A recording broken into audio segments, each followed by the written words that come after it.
بہنوں سے گزارش ہے کہ اپنی خداداد عظمت اور اس تقدس کو غیروں کی پیروی کرتے ہوئے مغربی تہذیب کی آندھیوں اور طوفانوں کے ذریعے سے یہ تباہ و برباد نہ کریں۔ رب ذوالجلال نے جو مقام اور مرتبہ عطا فرمایا ہے اس مقام اور مرتبے کی حفاظت کریں، اپنے آپ کو ایسا مستور اور چھپا کے رکھیں جیسے پروردگار ذوالجلال نے خواتین کو حکم دیا ہے۔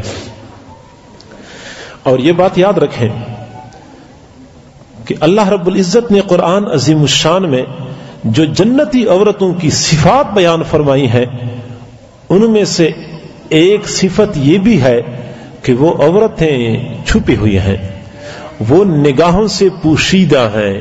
حور مقصورات فی الخیام، وہ حوریں ہیں جو کہ خیموں کے اندر پوشیدہ اور چھپی ہوئی ہیں۔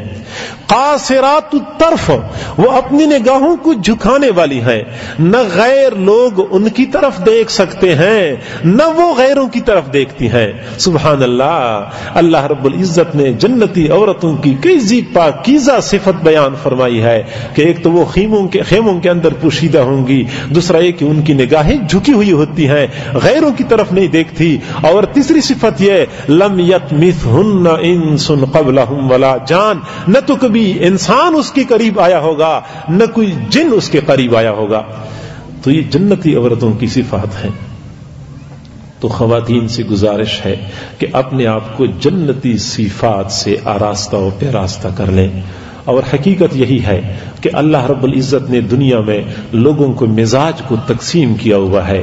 جو جنتی مزاج کے حامل لوگ ہوتے ہیں وہ دنیا میں بھی دیکھے جاتے ہیں، پہچانے جاتے ہیں کہ وہ جنتی صفات سے متصف ہیں، اور جن کو اللہ رب العزت نے جہنم کے لیے پیدا کیا ہوتا ہے ان کے لیے رب ذوالجلال نے دنیا میں ایسا ہی مزاج عطا کیا ہوتا ہے کہ پتہ چلتا ہے کہ واقعی جہنمی مزاج کے حامل ہیں۔ جہنم میں لوگوں کا لباس نہیں ہوگا، لوگ بے لباس ہوں گے۔ لہذا دنیا کے اندر بھی کتنے لوگ ایسے ہوتے ہیں جو بے لباس پھرتے ہیں، لگتا یہ ہے کہ ان کو جہنمی مزاج عطا کیا گیا ہے۔ جنت میں لوگ باقاعدہ با لباس ہوں گے، مکمل لباس ہوگا۔ یہی تو وجہ ہے کہ پروردگار ذوالجلال نے قرآن عظیم الشان میں جہاں جنت کی دوسری نعمتوں کا تذکرہ فرمایا ہے وہاں اس نعمت کا تذکرہ بھی فرمایا ہے، انکا اللہ تجوع فیہا ولا تعرا وان لک اللہ تجوع فیہا ولا تعرا۔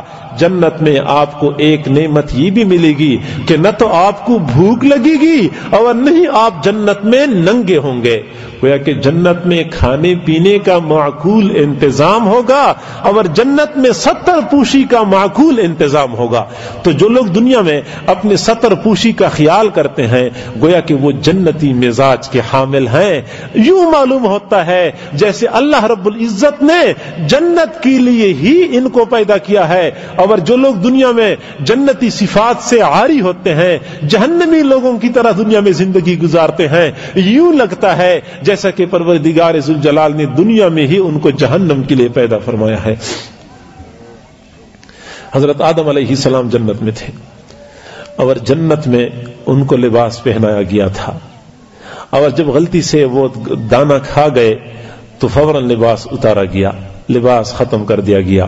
یا بنی آدم لا یفتننکم الشیطان کما اخرج ابویکم من الجنۃ ینزع عنہما لباسہما لیریہما سوآتہما۔ پروردگار ذوالجلال نے فرمایا اے بنی آدم تمہیں شیطان دھوکہ نہ دے، تمہیں شیطان آزمائش میں نہ ڈالے، جیسا کہ شیطان نے تمہارے جد امجد آدم علیہ السلام اور اما حوا علیہ السلام کو بے لباس کیا تھا۔ ایسا نہ ہو شیطان تمہیں دھوکہ دے دے، تمہیں دوبارہ اسی طرح بے لباس کر دے۔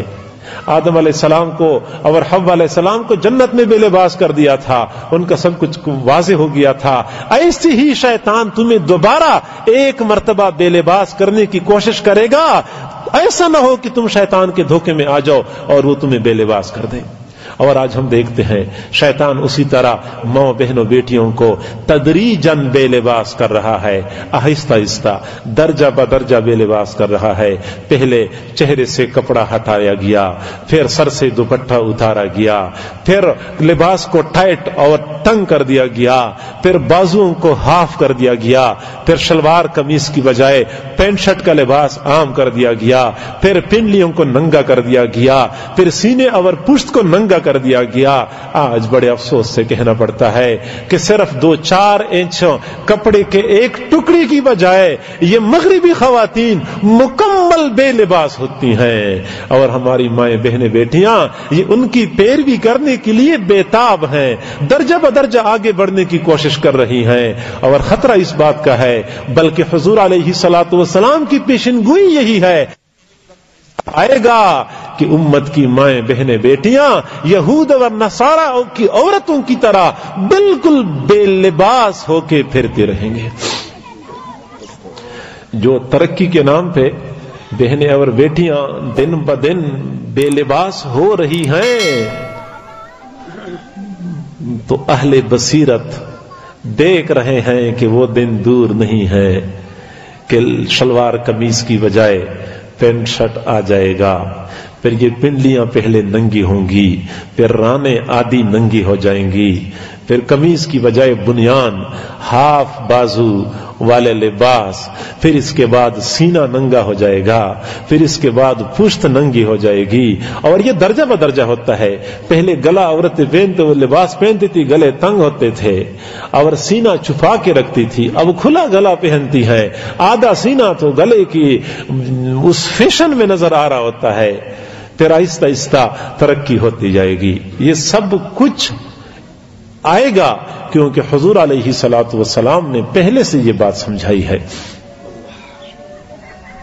حضور علیہ الصلوۃ والسلام نے فرمایا کہ قرب قیامت میں ایک ایسا زمانہ آئے گا کہ میری امت کے لوگ یہود و نصارہ کی پیروی کریں گے، اور ایسی پیروی کریں گے جیسے کہ جوتا جوتی کے بالکل موافق ہوتا ہے، ایسے ہی ان کی زندگی ان کی بالکل موافق ہوگی۔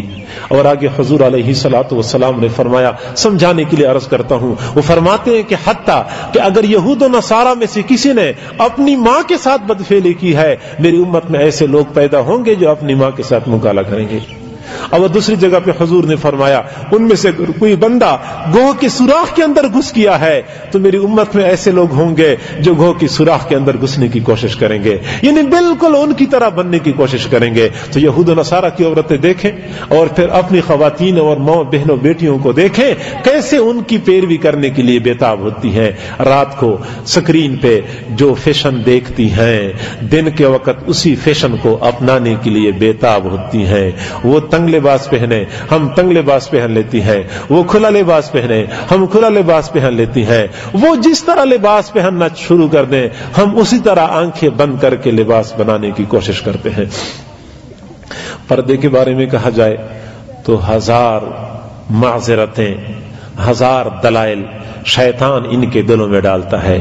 مسلمان بہن، مسلمان بیٹی سے کہا جائے بہن پردہ کرو، بہن پردہ کرو، تو اس کے پاس دلائل بے شمار ہیں، اور دلائل کسی نبی کے بتائے ہوئے نہیں ہیں، کسی محدث کسی اللہ والے کے بتائے ہوئے نہیں ہیں، یہ شیطان کے بتائے ہوئے دلائل ہیں۔ قرآن عظیم الشان، وَإِنَّ الشَّيَاطِينَ لَيُوحُونَ إِلَىٰ أَوْلِيَائِهِمْ، شیاطین اپنے اولیاء کو خود وحی کرتے رہتے ہیں، اپنے دوستوں کو بتاتے رہتے ہیں۔ لہذا پردے کے بارے میں کیا باتیں کی جاتی ہیں؟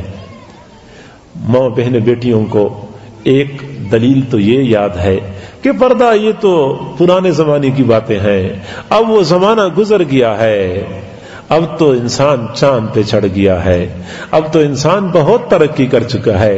میری ماں، بہن، بیٹی، یہ میری درد مندانہ وصیت سن لو، انسان جتنی بھی ترقی کر لے، جہاں تک بھی پہنچ جائے، اس کے حق میں بہتر یہ ہے کہ وہ اللہ رب العزت کا بندہ بن کے رہے۔ ہم جتنی بھی ترقی کریں ہماری ترقی آگے جانے میں نہیں ہے بلکہ 1400 سال پیچھے جانے میں ہے. وما كان لمؤمن ولا مؤمنة اذا قضى الله ورسوله امرا ان يكون لهم الخيار. پروردگار ذوالجلال فرماتے ہیں جب اللہ اور رسول نے کوئی فیصلہ کر دیا تو کسی مومن مرد اور کسی مومنہ عورت کو حق حاصل نہیں ہے کہ وہ اپنا اختیار استعمال کریں. پروردگار ذوالجلال نے تو دو ٹوک انداز سے یہ بات سمجھائی ہے کہ جب میرا اور رسول کا فیصلہ سامنے آئے گا تو نہ کسی کی عقلی دلیل چلے گی، نہ کسی کا بہانہ چلے گا، نہ کسی کی معذرت چلے گی، بس صرف اور صرف رب ذوالجلال کا حکم چلے گا. اللہ نے فرمایا ہے کہ عورتیں پردہ کریں، رسول اللہ نے فرمایا ہے عورتیں پردہ کریں. اب یہ عقلی وہ زمانہ گزر گیا ہے، اب انسان بڑی ترقی کر چکا ہے. میری ماں، بہن، بیٹی، انسان بہت ترقی کر چکا ہے، لیکن ترقی انسان بن کے رہنے میں ہے، جانور بن کے رہنے میں نہیں ہے.